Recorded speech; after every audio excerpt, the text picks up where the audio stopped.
Hi everyone in Johannesburg. I'm Peter Westoby from Queensland University of Technology in Brisbane, Australia, and the University of Free State there in South Africa. And I would really love to be there with you for this important event on community development and the renewable energy, the REIPPPP program. And I know you're going to be in a rich 2 days of conversation and dialogue, questions, but we decided let's not waste 2.5 tons of carbon emissions by flying over from Australia, and we'd use technology.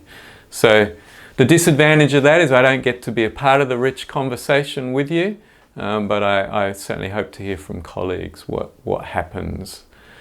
So I've been asked to speak about community development because that's something I've been doing for about 30 years and working in South Africa on and off since 1994.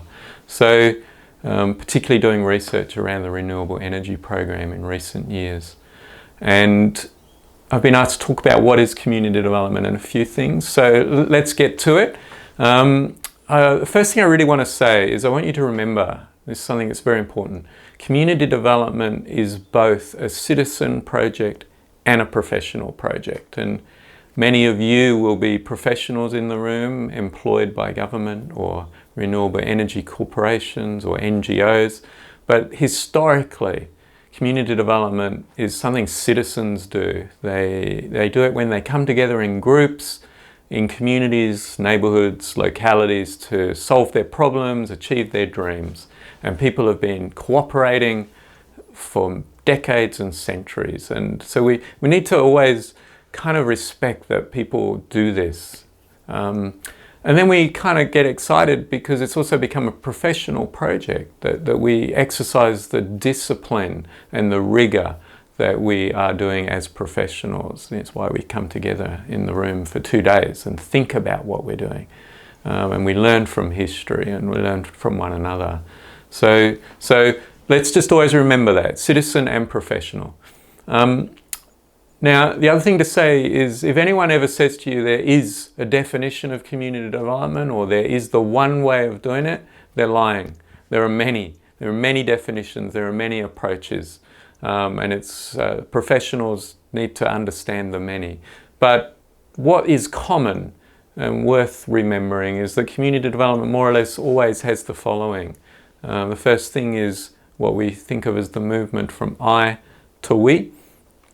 People are alone, they're suffering alone, they're stuck in their lives, they're in unemployment or poverty or isolation, and they don't know how to solve their problems or live their dream. And community development says, if we move from I to we, that is, we find others who will work with us or share the same problem or the same dream, we can achieve things. Humans can achieve things through cooperating that they can't do alone. So it's this I to we. And the second movement that's important and very relevant for you as professionals is the movement from for to with. And that is not to be helping people or doing things for people, because that undermines the principle of people's dignity to solve their own problems. So it's working with or alongside, to stand with people, support them, but journey with them in their dreaming and in their problem solving. Okay, so if you're there to help people, try and shift your attitude to I'm here to work with you. There are other key principles like participation and ownership, which a lot of you would be familiar with. The more people participate from the beginning of an idea, a project, a process, an activity, the better. It's theirs, it's not yours. So these are some of the key ideas. So in saying there's no definition, there's also frameworks and traditions. And just quickly, when I use the word traditions, just 3 or 4, for example, would be the community connecting tradition. It's a tradition of building community, bringing people together where there isn't much community. This is very important in my country, Australia, where we have a lot of isolation, loneliness, people are disconnected. How do we rebuild community? So this tradition of work. So the second tradition we think of as the community education tradition, and this is where we, as a community worker, work with a group or a community such that they can understand the forces, the economic, social, cultural forces that are shaping their lives. Often people blame themselves for their poverty, and the community education helps people realize what are these economic forces that are causing poverty. What are the cultural forces that are leading to people feeling like their culture is not valued? And Steve Biko, would be a very big example in the South African history of black consciousness was about a community education tradition. Black people becoming aware of what was shaping their lives in a way that transformed their thinking, okay? And Steve Biko ran the black community programs, so he was a wonderful community development worker. The third one we would think of, say, as the community organising tradition. This is where communities come together and mobilise, protest, campaign. We're seeing a lot of this in the community protests against some local government failure in South Africa, and some of that protest leads to violence, property destruction, which isn't necessarily good, but it might be the only way people have their voices heard. But it's a big tradition, and we know from research that within South Africa there are many community organisers behind that movement. And you might be working in a corporation where the community organises against you, and you will need all your skills to actually hear their concerns and respond in constructive ways. A bit like Biko's history, the community organising tradition is very much linked to, say, Frantz Fanon, and we're seeing a revival of Frantz Fanon across South Africa, particularly the student protests and other community protests. So, these traditions are strong. And then the fourth tradition we think of as, say, the community planning tradition. It's where people come together, they particularly work, say, with local government or a corporation, company, to co-design, co-plan what's needed in a place. So this is a rich tradition of participatory planning, participatory budgeting, and you should be very much involved in that work. So they're the sort of four traditions that of the community connecting, community educating, community organising, community planning, and there are others, but that's enough for now. Okay, so we've talked about different traditions. We also think about different frameworks, and when I use the word framework, don't get worried. That just is when we talk about a framework, we're talking about what's concepts are guiding us. And for example, a key framework that people still use is needs-based community development. So the key concept, the framework, is needs. They go into communities, they do needs assessment, they sit down and identify needs, list all the problems. And this is still, used a lot. And in many ways, those of us who are professionals, the discipline of reflection and rigor, have realized this is not a very useful approach, because people get deflated. They lose their confidence when they see all these problems and list all these needs. They get stuck, and it's very hard to then generate energy for change, because ultimately community development needs collective energy. People need to be motivated, desire change, and this isn't easy when people who are been stuck for many years or are trying to change their lives and keep getting caught in cycles. How do you generate the energy? So a new framework that's being used a lot around the world, in contrast to needs-based, is assets-based community development. It's become very popular in South Africa, very popular around the world.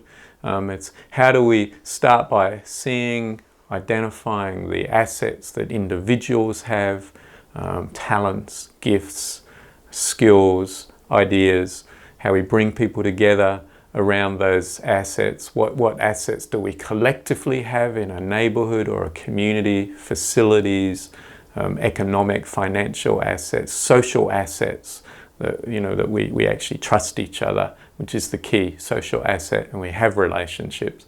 And then how do we mobilize those assets to deal with the problems? It's not pretending there aren't problems, but we don't start with the problems. So I'm sure there will be many discussions in your 2 days on assets-based community development.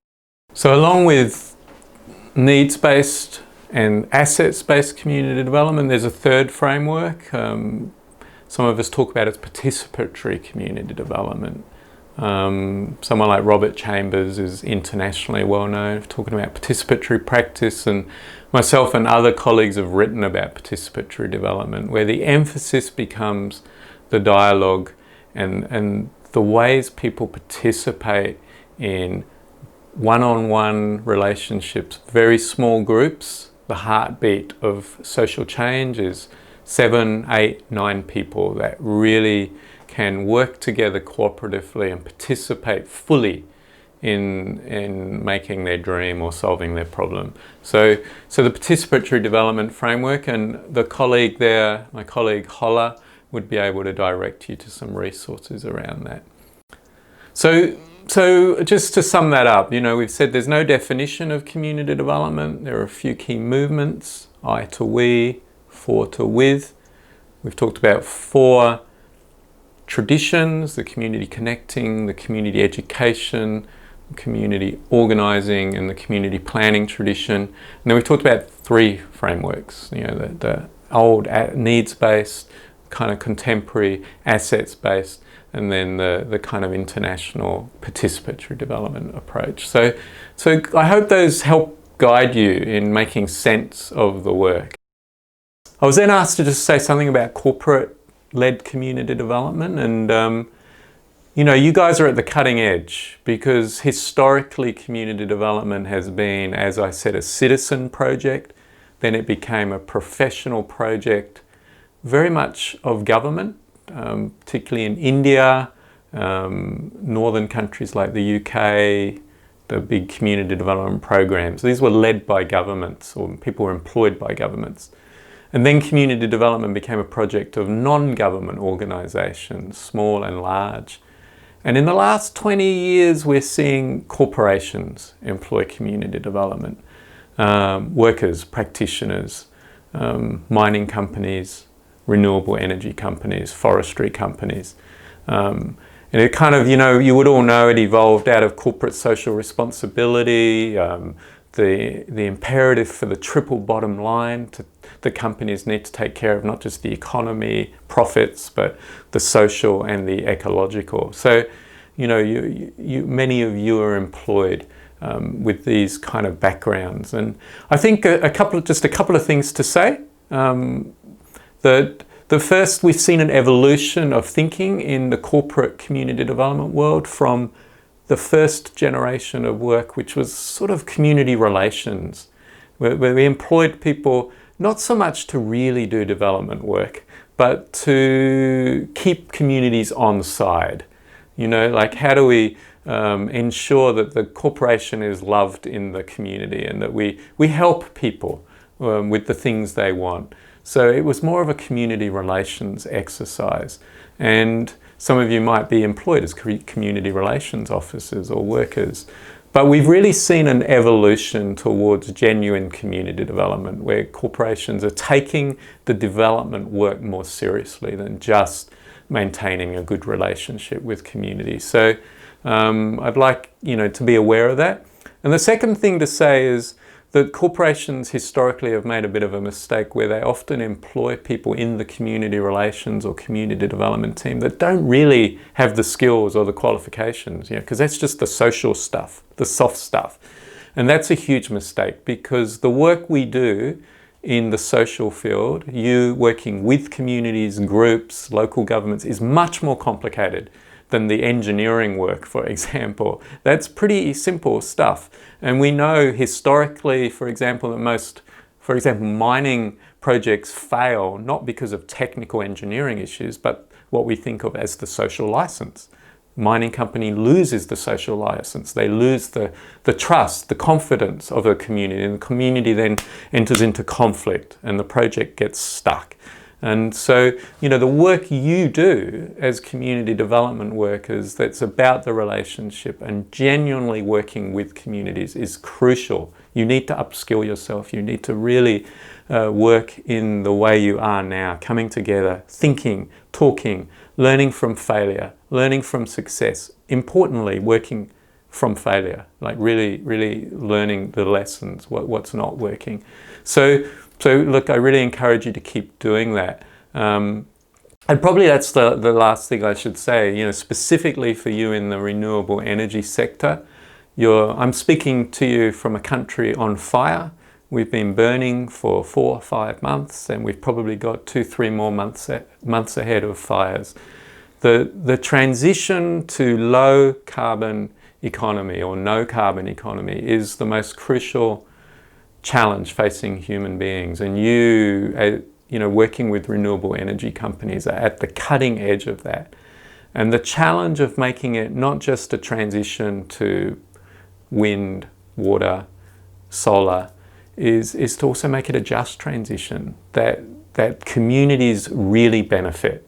And that's what you are all employed to do. Make sure that what those projects you're doing in these very remote regional parts of South Africa, where communities are historically disadvantaged, marginalised from the economy, from the benefits of the national development. You're at the cutting edge of making sure there's a just transition, that people do benefit. So, keep up the really good work. And I hope you have a great conversation in the next day or two, however long there is. And I'm looking forward to hearing from Dr. Holler Walkus and others I know, what kind of things have come out of this. Okay, so good luck. Goodbye.